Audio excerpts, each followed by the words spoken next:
El Callejón del Muerto en la Ciudad de México.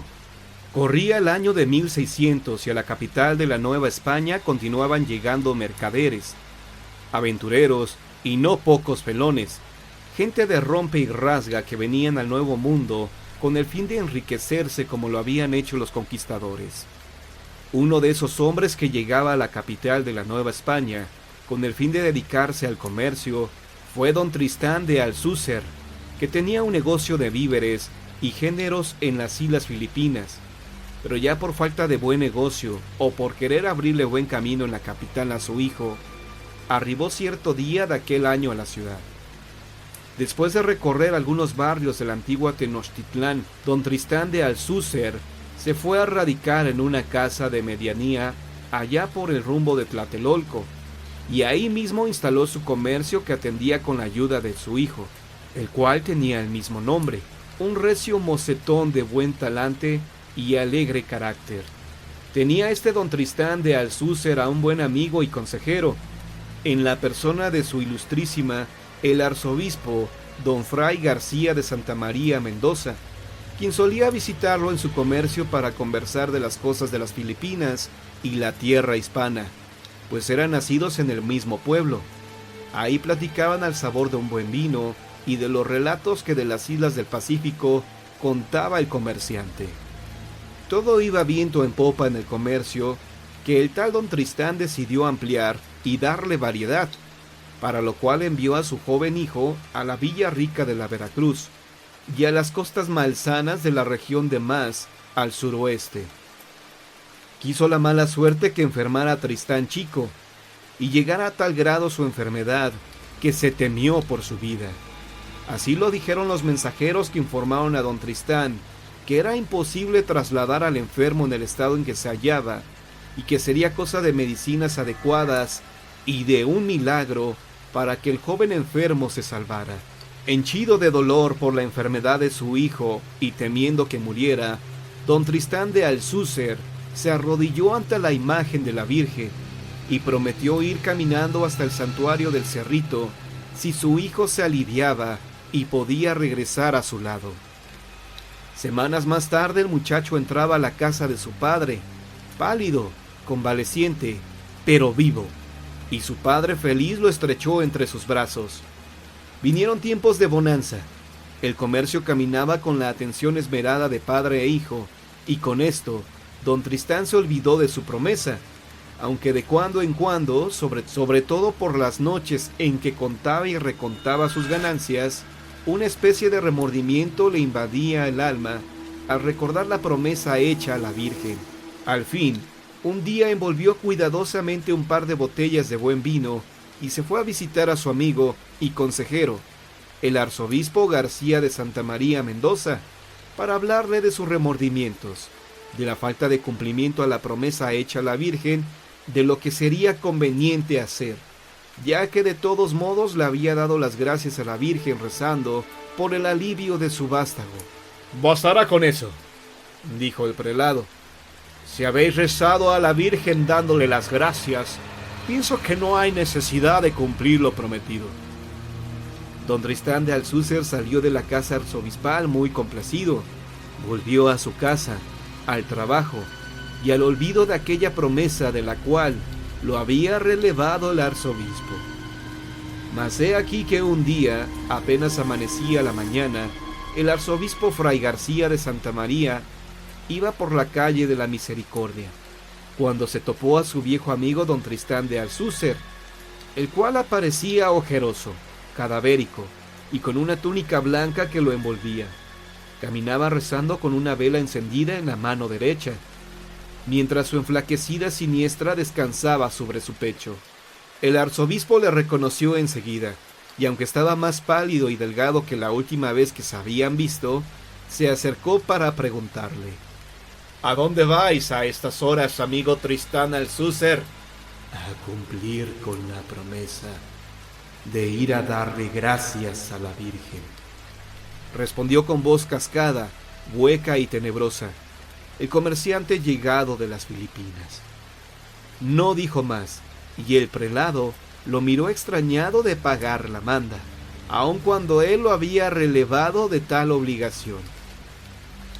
Esa noche el arzobispo decidió ir a visitar a su amigo, para pedirle que le explicara el motivo por el cual había decidido ir a pagar la manda hasta el santuario de la Virgen en el lejano cerrito, y lo encontró tendido, muerto, acostado entre 4 cirios, mientras su joven hijo Tristán lloraba ante el cadáver con gran pena. Con mucho asombro, el prelado vio que el sudario con que habían envuelto al muerto era idéntico al que le viera vestir esa mañana, y que la vela que sostenía en sus agarrotados dedos también era la misma. «Mi padre murió al amanecer», dijo el hijo entre lloros y gemidos dolorosos. «Pero antes dijo que debía pagar no sé qué promesa a la Virgen. Oh, mi padre». Esto acabó de comprobar al arzobispo que don Tristán Alcúcer estaba muerto ya cuando dijo haberlo encontrado por la calle de la Misericordia. En el ánimo del prelado se prendió la duda, la culpa de que aquella alma hubiera vuelto al mundo para pagar una promesa que él le había dicho que no era necesario cumplir. Pasaron los años.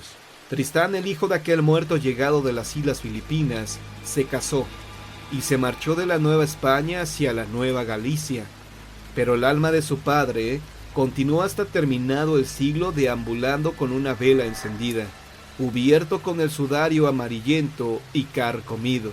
Desde aquel entonces el vulgo llamó la calle de esta historia el Callejón del Muerto. Es la misma que andando el tiempo fuera bautizada como calle República Dominicana. Aquí se respira el miedo.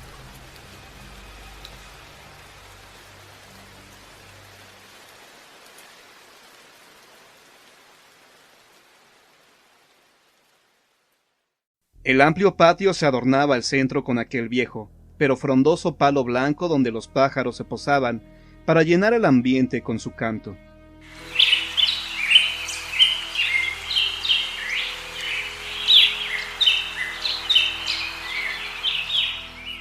Durante el verano, era el lugar ideal para la silla del abuelo, que ocupaba media mañana en leer el periódico, o para el baño, y el tallador de la señora de la casa, afanada siempre en llenar el tendedero de ropa recién lavada, secándose al sol brillante de Anáhuac.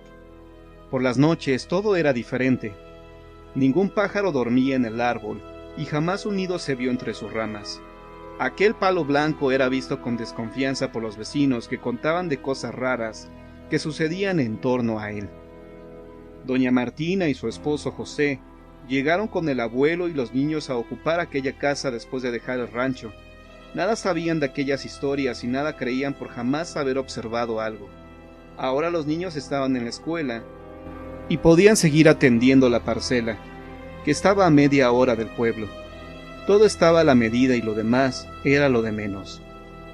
A los 4 meses de vivir ahí, un anochecer, la señora salió al momento en que la luz agónica de la tarde se confundía ya con la naciente oscuridad. Era el momento en que las luces del caserío se empezaban a prender, pero salió a la penumbra a recoger la ropa que ya seca colgaba de los alambres. Una desconocida estaba en el patio. Doña Martina la observó primero con extrañeza, con desconfianza después, mas no acertó a decir palabra alguna y solo la miró. Era toda de blanco, desde el vestido hasta el cabello. Habría concluido que era una anciana, pero también sus carnes eran blancas, y al buscar su mirada no halló su rostro. El miedo se convirtió en verdadero espanto al verla avanzar hacia el árbol, sin mover los pies y sin tocar el suelo. La observó dar unas vueltas en torno al palo blanco y se elevó hacia la copa desapareciendo en su fronda. Tras el indescriptible susto, la pobre mujer recibió la visita de las vecinas, quienes le propusieron una jornada de oración. Tal vez con el Santo Rosario se podría desterrar aquella mala presencia. Sahumerios de copal y azúcar, piedra alumbre, místicas barridas y oraciones espirituales. De todo se echó mano para evitar que el mal se alojara en aquella casa. A las 3 noches, aquella espantosa mujer volvió a deslizarse silenciosa y siniestra por el patio con rumbo al árbol. Unos cuantos días transcurrieron y una noche, don José salió para cerrar el cancel de enfrente. El día había terminado y el cierre de puertas era la rutina de fin de jornada. Repentinamente, un agudo escalofrío le erizó toda la piel y al levantar la vista, sintió que los cabellos se le levantaban de terror.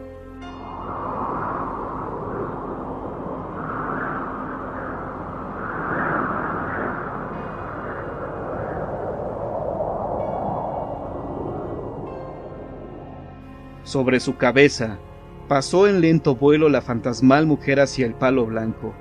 Se desplazó vaporosa e indiferente, y tomó posesión de una rama para sentarse a presidir solemne los minutos de espanto y silencio que le rodeaban.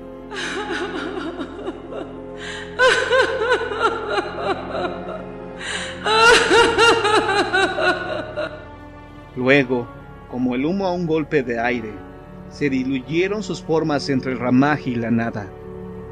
Después de tantas noches de oración y miedo, don José decidió derribar el árbol para ver si así se erradicaba definitivamente aquella indeseable visita.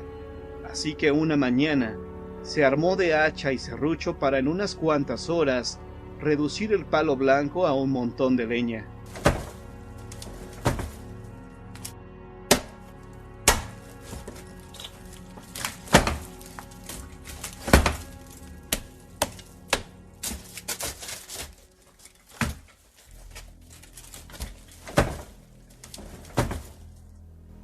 Sobre la tierra no quedaron ni restos del tronco. Aquel espectro se tendría que mudar a otra parte. La noche cubrió de sombras el patio ahora desierto, y la familia permaneció atenta, esperanzada en por fin recobrar la paz que por tantos días huyó de casa, junto con el sueño y la tranquilidad. Hasta las 11 esperaron y solo creyeron escuchar leves sonidos flotando en el silencio, como indescriptibles resonancias que tal vez eran ecos lejanos en el oído predispuesto por el miedo. Así pues, se acomodaron en sus camas y durmieron en paz después de tantos días de zozobra. Algunas noches después, aquellos sonidos leves transmutaron a suaves quejidos, que poco a poco se fueron convirtiendo en lejanos y apagados sollozos. El patio se fue llenando de dolientes e ininteligibles quejas, que entre interminentes llantos parecían preguntar en busca de un ser querido.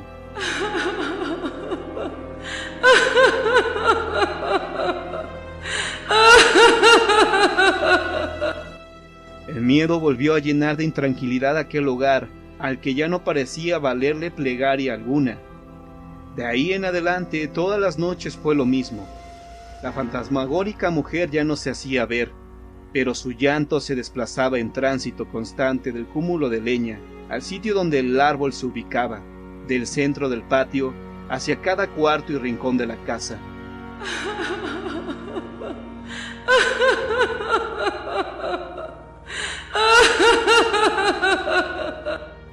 La mujer parecía cuestionar al viento por su lugar en el mundo, por su morada que humanos incomprensivos le habían arrebatado, por su hogar ahora irremediablemente perdido. La familia no soportó más los lánguidos reclamos y levantando niños y enseres, huyeron a su antigua casa de rancho. Quizá ya por fin podrían descansar del asedio de aquella arcana mujer. Han pasado muchos años. Un nuevo palo blanco nació de la vieja cepa. Tierno y esbelto se mece al viento en medio de aquel patio que se volvió a llenar de niños y pájaros en movimiento. Los nuevos inquilinos repararon techo, puertas y ventanas, sin hacer mucho caso de las historias que la gente contaba. Pero algunas veces los vecinos dijeron ver por la noche a una mujer sentada al pie del joven árbol. Se acomodaba junto al tronco, y parecía que en su indefinido rostro se dibujara un gesto de satisfacción por haber recuperado su espacio místico, que la incomprensión humana alguna vez la había arrebatado.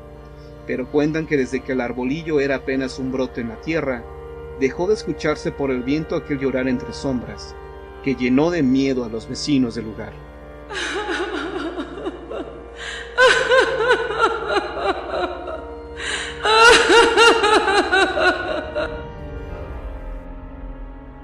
El pacto con el diablo.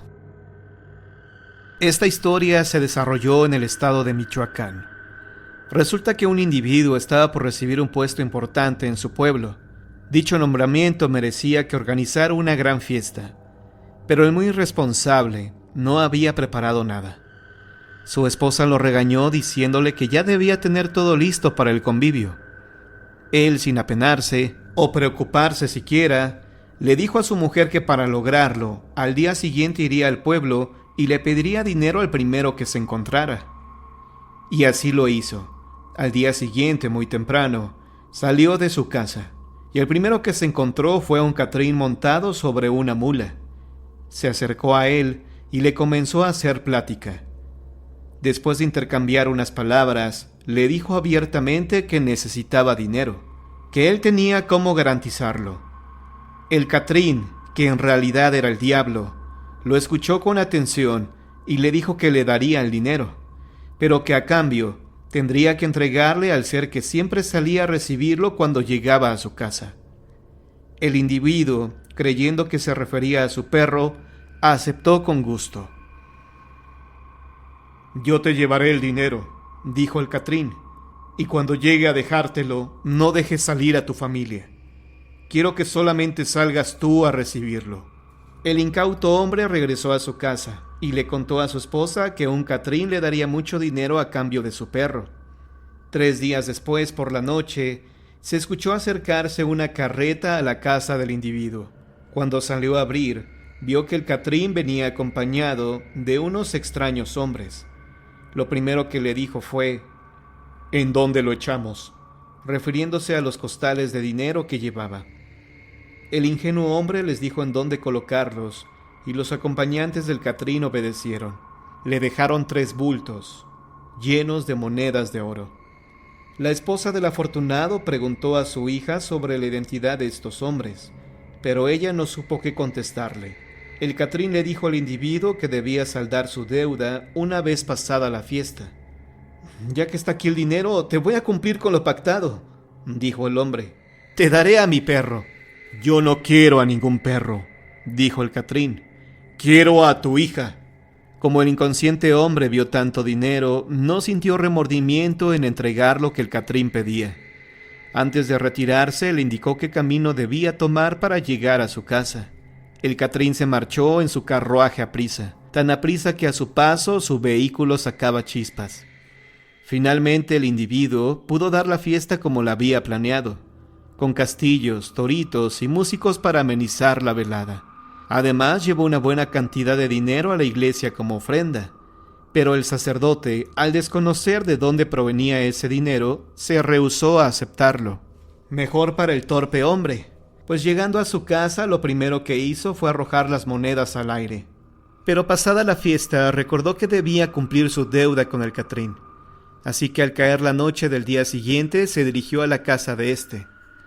Se llevó a su hija y a su esposa, pero no les dijo a dónde iban. Ellas solo obedecieron, pero presintieron que algo malo estaba por pasar. Durante el trayecto, pasaron por una capilla dedicada a la Virgen María, y su hija le pidió que le permitiera hacer una pausa porque quería rezar. El hombre no se rehusó. Se apartó un poco y se sentó en unas rocas. La madre de la muchacha fue con ella y las dos rezaron con mucha devoción. «Ay, Madre Santísima, no sé a dónde lleva mi marido a mi hija, pero confío en ti que la salvarás de cualquier mal», expresó la madre. De repente, a ambas les dio mucho sueño y se quedaron dormidas. De acuerdo a la leyenda, la Virgen se levantó de su altar y adoptó la forma de la mujer y su hija. El individuo continuó el viaje acompañado por las que él creía eran su esposa e hija. En cuanto llegó a su destino, que era una casa grande con zaguán de acero, pidió a quien lo atendió hablar con el Catrín. El sirviente del diablo sintió desconfianza en cuanto vio a estas personas y se lo advirtió a su amo. «No me parecieron bien esas personas, amo». No obstante la advertencia de su empleado, el Catrín ordenó que pasaran. En cuanto estuvieron frente al Catrín, éste supo que lo habían engañado. Entonces le dijo al deudor: «Le agradeces a tu hija que por devota que fue, te ha salvado de la deuda que tenías conmigo. Esas que me traes son imágenes. Yo no te pedí eso. Anda, vete ya. El desvergonzado flojo no entendió a qué se refería el Catrín con eso de imágenes, pues él solo veía a su mujer e hija. El hecho es que salieron de ahí y regresaron a su casa. En el camino, las mujeres nuevamente le solicitaron pasar a la capilla, pues querían rezar. Al momento de entrar a la capilla, las dos se convirtieron en la figura de la Virgen, al mismo tiempo que despertaron madre e hija de verdad y volvieron a casa con su marido. Ya a salvo, la familia hizo una reconstrucción sobre lo que había pasado. Ante la extrañeza del caso, el irresponsable individuo comprendió que el Catrín no era otro que el mismísimo diablo. Se arrepintió de lo que había hecho y debido al impacto de saber que había visitado el mismísimo infierno, falleció al poco tiempo.